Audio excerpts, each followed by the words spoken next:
नमस्कार दोस्तों, स्वागत है एक बार फिर से आपके अपने एजुकेशन चैनल यूट्यूबर देव पर। दोस्तों, संविदा पर लगाना तो आप समझते होंगे। एक तो होती है कि स्थायी जो भर्ती निकलती, फिर उसमें सेलेक्ट होकर अभ्यर्थी आगे चयनित होते हैं। एक होते हैं दोस्तों संविदा कर्मी। अब ये संविदा कर्मी जिनको लोग टेम्परेरी भी बोलते हैं, अस्थायी भी बोलते हैं, अलग अलग शब्द हैं। तो वो दोस्तों कौन होते हैं? जैसे पैरा टीचर हो गए, मदरसा पैरा टीचर हो गए, विद्यार्थी मित्र हो गए, जो अभी दोस्तों अभी ये अपने पंचायत सहायक हैं, ग्राम पंचायत सहायक आप कह दीजिए। तो ये सभी जो होते हैं दोस्तों, ये कौन होते हैं? संविदा पे लगे होते हैं। ये बहुत कम पैसे में सरकार का वही काम करके देते हैं जो उनसे 10 गुना पैसे लेकर, 10 गुना पेमेंट लेकर करते हैं जो ओरिजिनली लगे होते हैं। बाकी दोस्तों स्थायी जो लगे होते हैं, आज उनके बारे में बात करेंगे। संविदा की नौकरी से स्थायी नौकरी के सपने दिखाकर सरकारों की ओर से बेरोजगारों को खूब ठगा गया है। करोड़ों रुपए आवेदन शुल्क लेने के बाद भी प्रदेश के 2 लाख से अधिक बेरोजगारों का स्थायी नौकरी का सपना अभी भी कागजों में उलझा पड़ा है। मामला विद्यार्थी मित्र का हो, पंचायती राज विभाग के संविदा कर्मी, एलडीसी और साक्षरता विभाग के जो प्रेरक हैं उनसे जुड़ा हुआ है। साल 2013 में कांग्रेस सरकार ने इनको नियमित करने के लिए बोनस अंकों के आधार पर भर्ती की राह खोली, लेकिन अभी तक ये भर्ती नियमों के पेंच में उलझी हुई है। देखो दोस्तों, वसुंधरा राजे जब आई थी तो उन्होंने कहा था कि हम जो है आपको दोस्तों करेंगे स्थायी। वसुंधरा जी ने भी कहा, अशोक जी ने भी कहा, लेकिन वसुंधरा जी ने इसका बिल्कुल रिवर्स किया। इनको एक बार तो घर ही भेज दिया था। मैं अगर बात करूं विद्यार्थी सहायकों की। और दोस्तों अब अशोक गहलोत जी की जो मंत्री हैं, माननीय शिक्षा मंत्री गोविंद सिंह डोटासरा, उन्होंने विधानसभा में स्पष्ट कहा कंप्यूटर शिक्षक भर्ती तो वो करवा रहे हैं, लेकिन इसके साथ साथ उन्होंने एक बुरी खबर भी दी थी। क्या दी थी? ग्राम पंचायत सहायक, मदरसा पैरा टीचर और पैरा टीचर जो हैं, और दोस्तों जो है इनको बिल्कुल वो स्थायी करने के मूड में नहीं है। इनको स्थायी करने का हमारा कोई प्रस्ताव नहीं है। तो दोस्तों यही सारा विवाद है कि उन्होंने स्पष्ट रूप से उनको मना कर दिया है। इनके समायोजन के लिए राज्य सरकार ने शिक्षा सहायक, विद्यालय सहायक भर्ती शुरू की, लेकिन दोनों भर्तियां विवादों में उलझ कर रह गई और अभ्यर्थियों से फॉर्म भराने के बावजूद किसी को भी इन पदों पर नियुक्ति नहीं मिल पाई है। तो ये जो ग्राम पंचायत सहायक के रूप में अभी लगे हुए हैं, वर्ष 2013 में तत्कालीन कांग्रेस ने चुनावी साल में शिक्षा सहायक पदों के लिए भर्ती निकाली। साल 2015 में विद्यालय सहायक भर्ती करने का प्रयास किया, लेकिन इस भर्ती का हाल भी शिक्षा सहायक भर्ती की तरह ही हो गया। प्रदेश में किसी भी अभ्यर्थी को नियुक्ति नहीं मिल सकी। इन दोनों भर्तियों की विफल होने के बाद सरकार ने 2017 में तीसरा जो प्रयास है वो पंचायत सहायक या यूं कहें ग्राम पंचायत सहायक भर्ती के रूप में किया। हालांकि इस भर्ती में भी जो है जमकर विवाद हुए। तो तीनों ही भर्तियां, विद्यालय सहायक कह दीजिए, शिक्षा सहायक या पंचायत सहायक, कई सारे अभ्यर्थी ऐसे थे जो मुझे कह रहे थे कि सर ये तो अलग अलग हैं, आप एक कैसे बता रहे हो। मैं मानता हूँ ये भर्तियां चाहे अलग अलग, लेकिन अभ्यर्थी वही सेम है। अभ्यर्थी वही वहाँ से यहाँ, यहाँ से वहाँ भटकाए जा रहे हैं। तो अभ्यर्थियों की पीड़ा सेम है, बस नाम अलग अलग है। कभी विद्यार्थी सहायक, कभी शिक्षा सहायक, और कभी ग्राम पंचायत सहायक, और कभी पंचायत सहायक।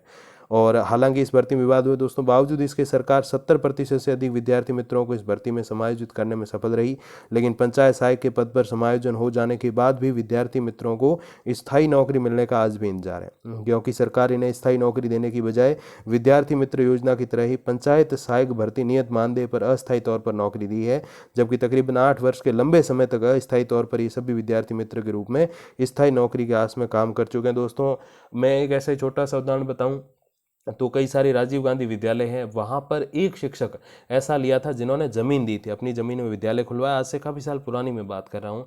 तो आप यकीन नहीं मानोगे, 10वीं पास, आज के समय में 10वीं पास क्या है, 4th ग्रेड कर्मचारी बनने के लायक भी नहीं है। उनको भी 12th मांगते हैं, कई जगह 10वीं मांगते हैं।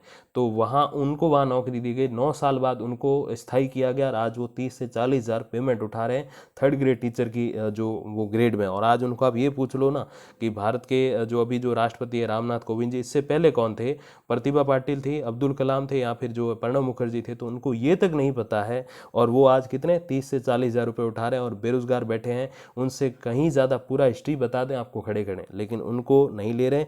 उनको लिया हुआ किस बेस पर? ज़मीन दे दी और 9 साल में उनको स्थायी कर दिया। तो 8 साल में ग्राम पंचायत सहायक, शिक्षा सहायक या विद्यार्थी सहायक को स्थायी क्यों नहीं किया जा रहा? तो ये तो सरकार की ढिलाई है कि वो सरकार चाहे तो इनको कर सकती, उनको कर दिया तो इनको भी करना चाहिए। दोस्तों विद्यार्थी मित्र योजना के बारे में बात करें तो योजना शुरू करने का साल जो है 2006 है। सरकारी स्कूलों में पढ़ाने का कार्य, कुल विद्यार्थी मित्रों की संख्या जो थी वो 25,000 थी।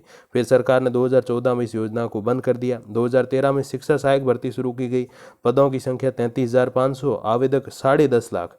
वर्ष 2015 में भर्ती को रद्द कर दिया गया। आवेदन शुल्क आया उस टाइम 23 करोड़ रुपए दोस्तों, तो आप समझिए कितने करोड़ों का आय हुई और नौकरी किसी को नहीं मिली। फिर विद्यालय सहायक भर्ती, तो 2015 में भर्ती शुरू हुई, पदों की संख्या 33,500, लाखों अभ्यर्थियों को नियुक्ति, इसमें शिक्षा सहायक आवेदन शुल्क समायोजित किया गया, तो इससे कोई एक्स्ट्रा इनकम तो नहीं हुई। अब बात करें पंचायती राज विभाग की एलडीसी भर्ती 2013, तो 19,500 पद थे और आवेदक 9.5 लाख और फीस आई 18 करोड़। आधे पदों पर ही नियुक्ति मिली, आधे क्योंकि जो जिले वाइज निकाली थी तो जिलों में कई सारे अभ्यर्थियों का 2 से 3 जिलों में सिलेक्शन हो गया, तो वो एक जगह ज्वाइन किया उन्होंने, तो बाकी खाली रह गए, तो आधे पद अभी वैसे ही पड़े हैं। उसके बारे में मैंने कुछ दिन पहले आपको अपडेट भी किया था। फिर दोस्तों अभी पंचायत सहायक भर्ती, तो इसमें अभी तक प्रदेश की करीब 2500 ग्राम पंचायतों में नियुक्ति नहीं हुई है। प्रत्येक अभ्यर्थी से 100 रुपये जमा किए थे और शुल्क 1.5 करोड़ रुपये आया। हालांकि ये कोई इतना बड़ा अमाउंट तो नहीं है दोस्तों, लेकिन मेन जो क्वेश्चन है वो यही है कि इनको या तो मतलब आप पूरा स्थायी कर दीजिए या इनके लिए कोई एग्जाम भी अगर कंडक्ट करवाना करा दीजिए, लेकिन इनको परमानेंट कीजिए। कब तक ये अभ्यर्थी 6,000 रुपये प्रति माह में, 6,000 रुपये 3 दिन के कमाते हैं। जो ओरिजिनल टीचर होते हैं वो 3 दिन में 6,000 रुपये कमाते हैं और ये जो है वो 30 दिन में 6,000 कमाते हैं, तो 10 गुना इनकी जो है पेमेंट कम है और उनकी ज़्यादा है।